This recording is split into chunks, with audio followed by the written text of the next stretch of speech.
Welcome back with another banger. It's the React Files. Hope you having a good night. Let's get straight to it. The Morgan Wallen exposes just how demonic SNL really is, y'all.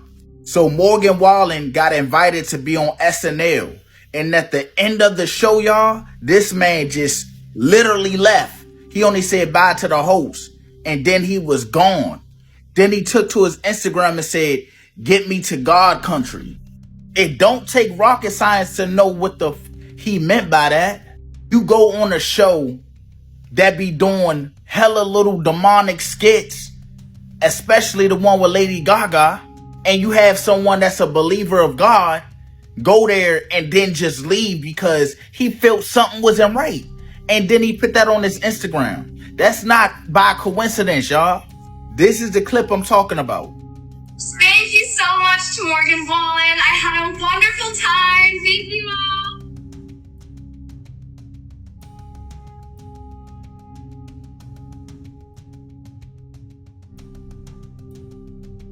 Now watch what he said on his Instagram, y'all. Y'all can tell he was uncomfortable, but he was trying to keep it together because he know it's on live. But he put everything to rest when he put that post up on Instagram. It's common sense. Y'all let me know what y'all think about this down below in the comments. Well, he did his job. He waited till the credits ended. I'm sure he collected a check. Shout out to Zay Reacts.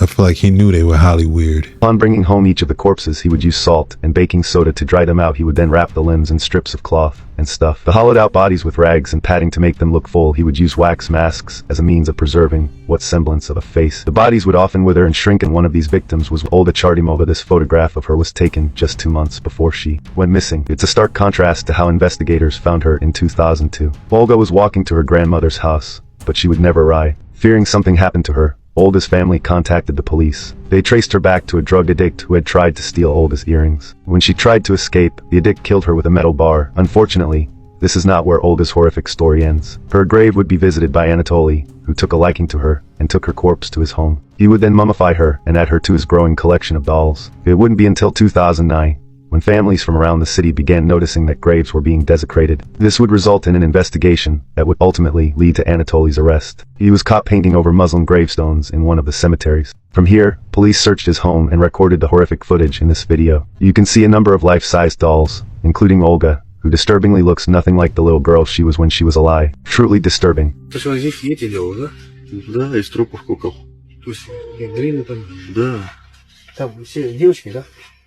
Ну, как правило. Одежда, много в кладбище, обувь.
Follow me for your dose of nightmare fuel. That man is the definition of a monster. Shout out to Nightmare Fuel. I want to say these were just dolls, and they were stock footage used for the story. If this is true, then this is the craziest video I've ever seen. Let me tell y'all a true story. Be someone watch this video to the end. Something is going on in St. George. This video is for entertainment purposes only. Let's go. Just what in the book of Enoch is this thing? What is that? I'm on the island of St. George Island and rode by and saw this Baphomet looking thing. It's not a game. And if you read the sign behind him, him, it tells you that there are 3 of these on St. George Island. 3 of them? Come on! They want you to take a selfie with this thing. I'm not going to do that. Me either. And it tells you that he's guarding you from hurricanes. What? And not me. I'm going to trust in the one true God, Yahweh, the creator of heaven and earth. Facts. And I just renounce and rebuke this thing in Jesus' name. What the hell is that? Did you see that? They said that it's guarding us from hurricanes. Then they said there's 3 of them on that island. Shut up! You know what time is it, guys? That ain't guarding us from nothing. Just playing around, guys. That's what they said. Stop playing with me, son. This video is for entertainment purposes only. I don't know why that statue's there, but it's all good because it's been there, and it's 3 of them. Shut up! It's not a game on here, guys. That reminds me of a gargoyle. Remember? Shut up! Or that could be a FA. What if at nighttime? Don't you say it. Stop playing with me, son. It's not a game on here, guys. You know what time is it? That statue looks pretty cool. They said to take a selfie next to it. Why is that? Shut up! Why? So you can let everybody know you was at St. George and you had such a wonderful vacation. Stop playing with me, son. It's not a game on here, guys. You know what time is it? But I tell you one thing. If I ever go to St. George and I see that same statue and they telling me to take a selfie next to it, I'm good, bro. I'm just going to take a selfie with my girl. Tribe in West Africa called the Dogon tribe. This tribe wasn't discovered by the Western world until like 1936, I believe, by this one anthropologist. Yeah. What he found weird was this tribe in Africa, they have this story of these star people coming down to them and teaching them this knowledge. This was the craziest thing. They like had these drawings of the star Sirius. So Sirius A is the main star, right? They also had drawn Sirius B, which is a smaller star that you cannot see with the human eye. In fact, we didn't discover it until later 1900s when we created the radio telescope. We didn't know that existed until we created this telescope. But they knew about it. That star, the exact location. How? But the Sirius C, it's an even smaller one, and I don't think they've discovered it yet. But the tribe is like, oh, it's up there. Wow. And said that's where these gods came from, was this constellation. Oh my gosh. Super weird. That's what always will blow my mind, like how we have like with Galileo and all these things, like Plato, like all these people who understood so much of our universe. Was the Queen of Sheba. The Queen of Sheba appears in multiple sources, each one telling a different story. In the Bible, 1 Kings 10, 2 Chronicles 9, she is a foreign queen who visits Solomon to test his wisdom. She leaves impressed and possibly pregnant. In Ethiopian tradition, the Keber Nagas, she's called Makeda, a powerful queen who has a son with Solomon, creating the Solomonic dynasty of Ethiopia. In Islamic texts, the Quran, Surah 27, 22, 44, she is called Bilqis, a sun-worshipping queen who converts to worshipping Allah after meeting Solomon. In Arabian folklore, she is said to be part jinn, spirit or demon, with supernatural powers and possibly animalistic features. Some say she had the legs of a donkey. So which is the real Queen of Sheba? Each version confirms she was powerful, wealthy, and mysterious. But the contradictions suggest her true story was altered to fit different religious and political agendas. The Queen of Sheba's hidden empire. Was she more powerful than Solomon? Historians link Sheba or Saba to ancient Yemen and Ethiopia. The Sabaean kingdom was one of the wealthiest ancient civilizations, dominating trade routes between Africa, Arabia, and Asia.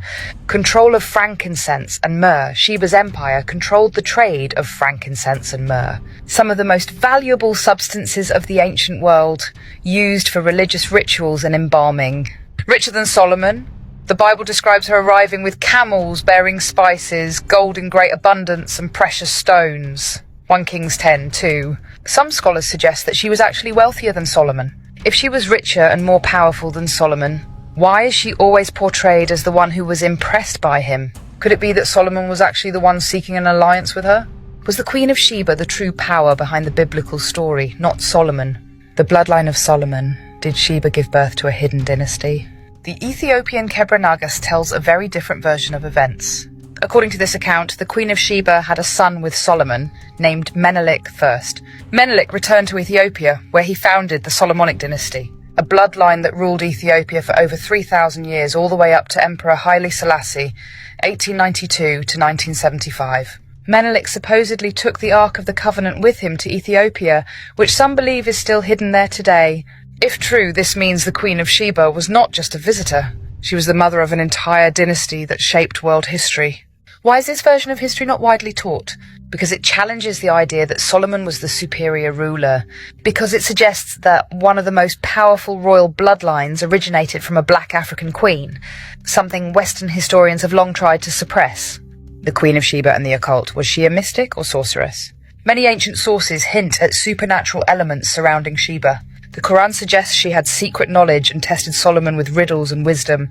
Arabian legends say she was part jinn, possessing supernatural powers and a mysterious bloodline. Ethiopian and Gnostic traditions suggest she was connected to ancient mystical teachings. Was the Queen of Sheba part of an ancient secret society, one that Solomon himself wanted to tap into? Solomon was known for his knowledge of the occult, magic, and demons, Testament of Solomon.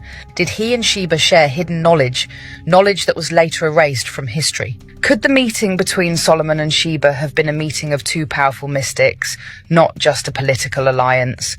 And did Sheba's knowledge survive through secret traditions, ones still hidden today? Some scholars believe Sheba wasn't just a queen. She may have been worshipped as a goddess. The Sabaeans worshipped the moon god, Almaka, and Sheba may have been seen as his earthly representative. In some traditions, Sheba is associated with Ishtar, Astarte, or even the Queen of Heaven. The Bible demonizes the worship of the Queen of Heaven, Jeremiah 7:18. Was this a reference to Sheba's religious influence? Was Sheba a powerful priestess or deity figure whose legacy was erased when monotheism took over?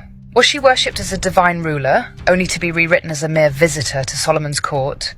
Why was her story suppressed? The Queen of Sheba's true story has been altered, erased, and manipulated for centuries.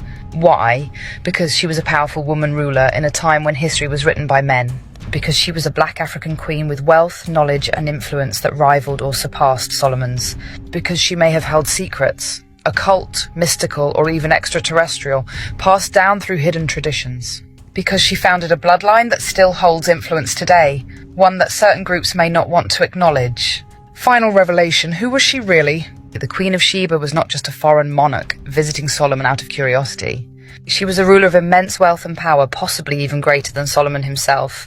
She was a key figure in a hidden bloodline, one that may still exist today. She was linked to mysticism, the occult, and ancient religious traditions.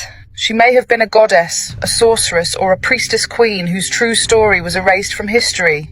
The real question isn't just who she was, but why her true power was hidden from us. Did she possess knowledge that we were never meant to uncover? And if so, what happens if we uncover it now? If we uncover it now, we win. Whatever's been kept from us was designed for us, meant for us. Queen of Sheba, interesting. Shout outs to M-Spiracy. Shout outs to Ethiopia. A boy in Myanmar handed this to his mother a day before the Myanmar earthquake and said that Apo told him to give it to her. Now could this be related to what's showing up in Phuket Beach, where a giant foot appears at the beach, just as the earthquake was starting? Who is this Apo that gave this to the young boy? Does he or she a spirit forewarning of the 7.7 magnitude earthquake took place on Friday? Stranger things have happened. Watch this.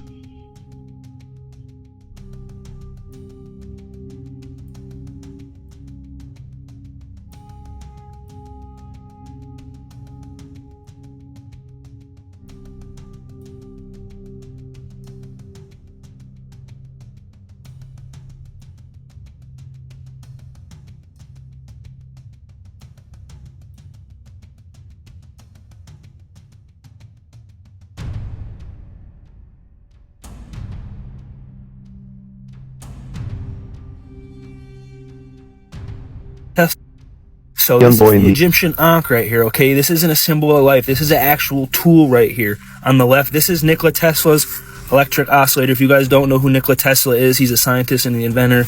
I'll get more into him in a different time period. Because 30 years before Nikola Tesla was even born, Sturge in 1824 reverse engineered the Ankh. They patented and reverse engineered it. All right, you can see the coils at the top right there. That's an electrical coil right there with a north pole and a south pole. It's a magnet. Same reason why this lady's holding the Ankh right there with the snake coiling up it, because that's the electrical current or that coil going up the rod right there, and it creates a magnet. Just like this. You see how they magnetized this? They ran the current right through it and allowed it to pick up metal and move things. This is how they pulled iron from the ground, and this is what pushed us into the Iron Age. Right here again, this is another electromagnet right here. This looks like an electromagnetic scale. Because that's the same electromagnet scale that weighs your heart versus a feather. The only way your heart's ever going to be lighter than a feather is through its magnetic field. These beings were using that same energy and through their bodies, through touch, through their hands, and running it up these rods, okay? They were the batteries that powered these rods.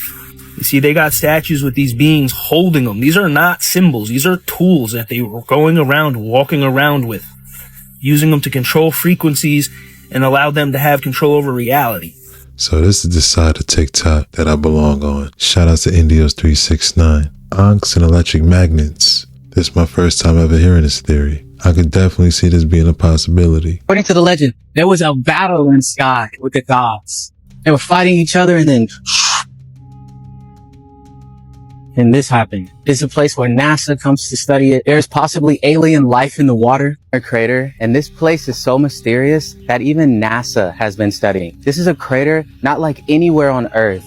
A massive meteor hit the site over 50,000 years ago. Sometimes the lake inside the crater changes color mysteriously. Some say it wasn't even a meteorite at all. Strange electromagnetic anomalies and legends hint at something much more mysterious. One of the craziest things about this place is that scientists discovered rare microorganisms inside the lake that don't exist anywhere else on Earth. The ancient texts date back over 15,000 years ago. Ancient texts say that this meteor was created by a battle between Lord Vishnu and a powerful demon. Lonar Lake is north side, is magnetic compass.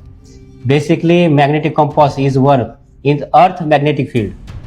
This reason is the magnetic compass is work. But this place is a high magnetic property. This place is not working magnetic compass. Wow. This Lonar is north direction 0 is set. Contact the some area. It's like it's magnetic. It turns into east. Oh. Wow. Basically north side direction. Okay. Just some moving. It turn. It west. East west. First to 4 is acidic water. 5 is color is base, is water base. Drinkable water is 7. 7 is neutral water, drinkable water. Filter water, mineral water is 6. Ah, okay. And 8 is sea water, is marine life. It taste, its pH test. It change. Oh, wow. The scale is a match. So it's a 10. 10 more than 12, between 12. Wow. Yes, 11 is pH. Is high alkaline water. Yeah, very high. You guys ever heard of Candy Jones, the former model who claimed she was mind controlled by the CIA? Candy Jones is considered the most famous model from the 1940s and 50s. She married this man, Henry Conover, who was the first fashion mogul and had one of the first fashion modeling agencies. He also invented the concept of the cover girl and used his muse, Candy Jones, and during World War II, she was on 11 magazine covers. Throughout World War II, she traveled throughout Europe to perform for the troops.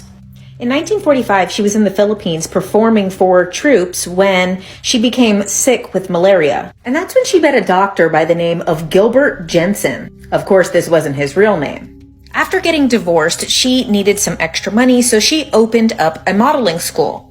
And this was when a mysterious FBI agent approached her and asked if he would be able to receive some mail at the address of her modeling agency. She said she felt it was her patriotic duty, so she said yes. In 1972, she married a radio host, a man named Long John Nibel.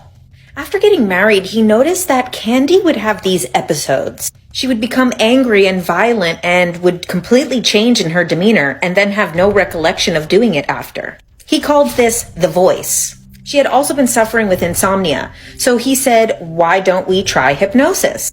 When he put her under hypnosis, he found out that actually she had a split personality. Her other personality was named Arlene, but Arlene had very specific details about working for the CIA. Arlene claimed to have worked on all of these secret missions across the world, including traveling to Vietnam for the CIA.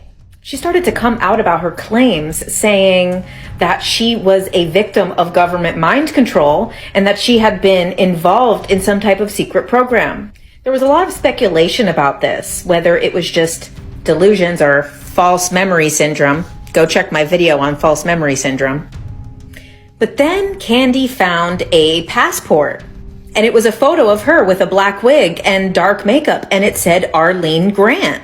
And there was stamps in this passport from all over the world.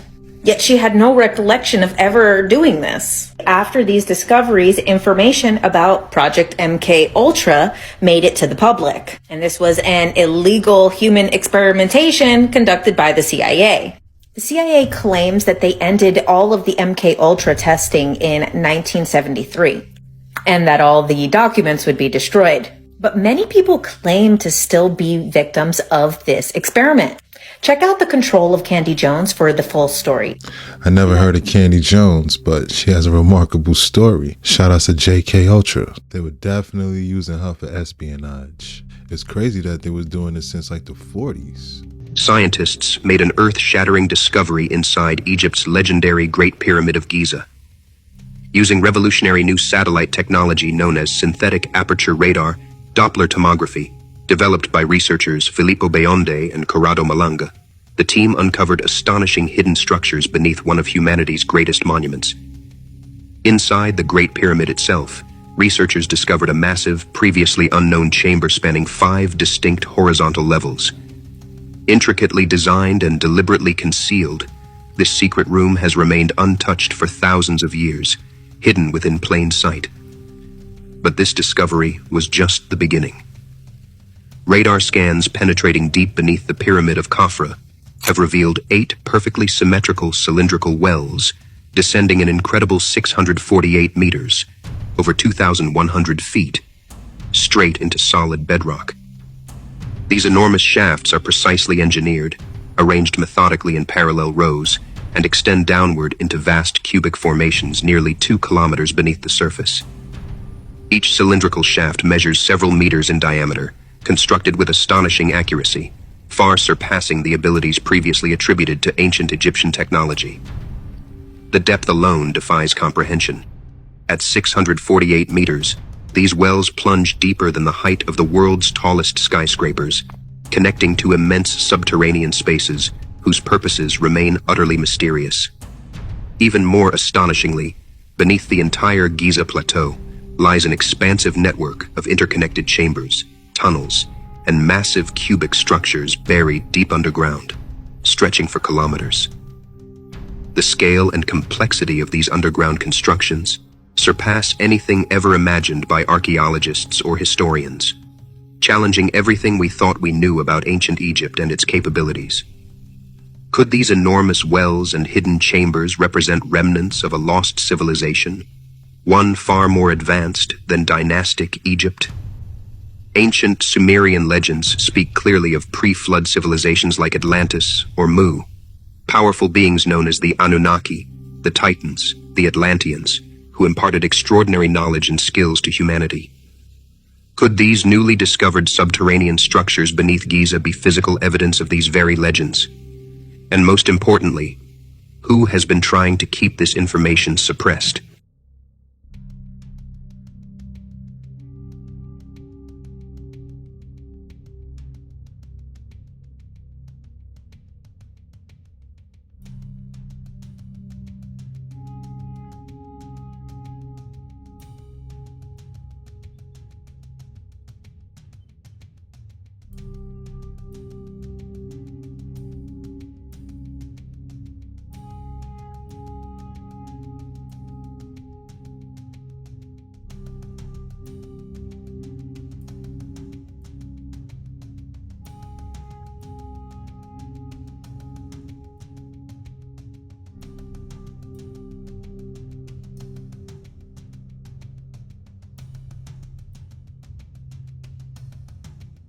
The Great Pyramid of Giza isn't just Egypt's most iconic monument. It's a global enigma that defies comprehension. Built with staggering precision from over 2.3 million stone blocks, each weighing several tons, its dimensions encode astonishing mathematical and cosmic truths. The pyramid's exact coordinates align perfectly with Earth's true north, deviating by only a fraction of a degree. Its proportions reflect precise measurements of the Earth's circumference. Even more astonishing, encoded in the pyramid's geometry, is the speed of light itself. The Great Pyramid sits at latitude 29.9792458 degrees north. The speed of light in a vacuum is exactly 299,792,458 meters per second. When measured in Royal Egyptian cubits, the unit of measurement the Egyptians famously used, the pyramid's base perimeter closely matches Earth's equatorial circumference. Ancient Egyptians utilized a unit called the sacred cubit, approximately 25 inches, and it's suggested by some researchers that multiplying the pyramid's perimeter by a factor related to these cubits produces numbers closely aligning with the speed of light, again hinting at intentional encoding of advanced scientific knowledge. The sheer precision required to achieve this, down to fractions of degrees, goes far beyond coincidence. Skeptics argue it's simply random chance, but proponents see it as direct evidence that the pyramid builders possessed either advanced astronomical knowledge, sophisticated mathematics, or possibly information granted by a civilization far more technologically advanced than history acknowledges.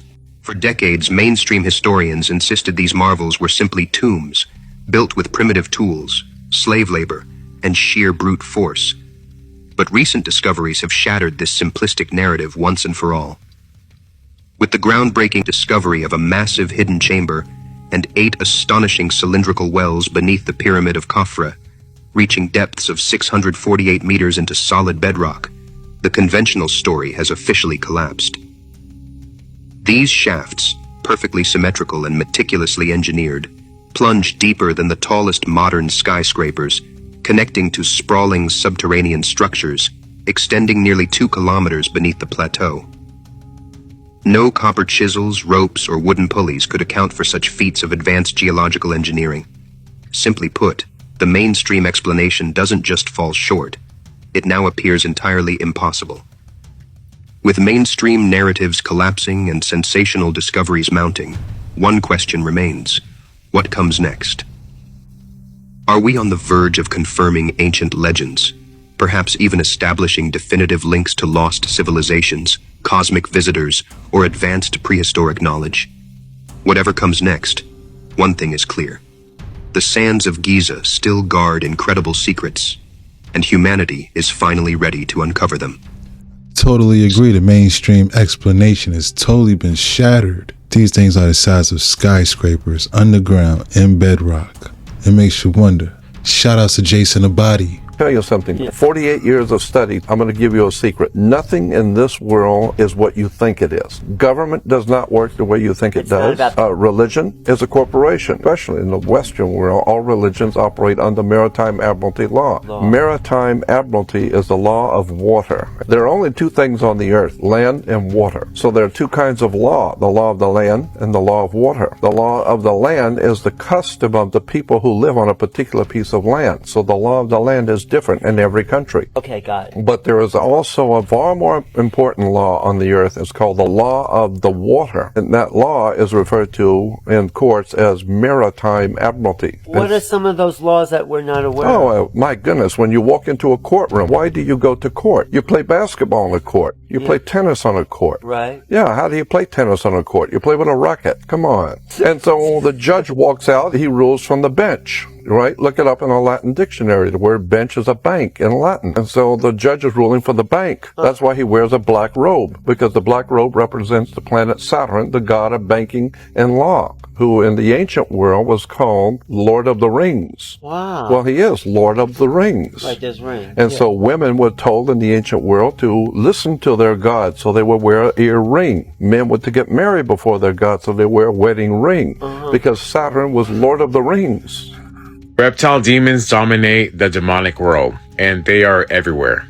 All demons are pure energy, negative energy. And so energy is always morphing, moving, flowing. And so the reptile demon that was walking down the sidewalk in this video was attracting negative energy and leaving negative energy behind, because it is negative energy to begin with. Earth is a low vibrational planet. This is why demons are able to roam around Earth with no problem. That's why it appeared like it was leaving little faces behind as it was walking. And because Earth is a low vibrational planet, this is why human souls cannot reside here on Earth without a body, because the human soul is high vibrational. Unless the human soul has been turned to a demon, then it can reside on Earth in the form of a demon. This reptile entity was walking down the street looking for a house or a person to attach themselves to. So if you ever go outside at night and you start recording, the trees or the street, and the video starts looking fuzzy, stagnant, blurry, that means that area has a lot of negative energy entities. Sometimes when you go into someone's house and you feel stagnant energy, that means that house is full of demons. So basically, this reptile is negative energy walking amongst negative energy, attracting negative energy and leaving behind negative energy, because it is negative energy.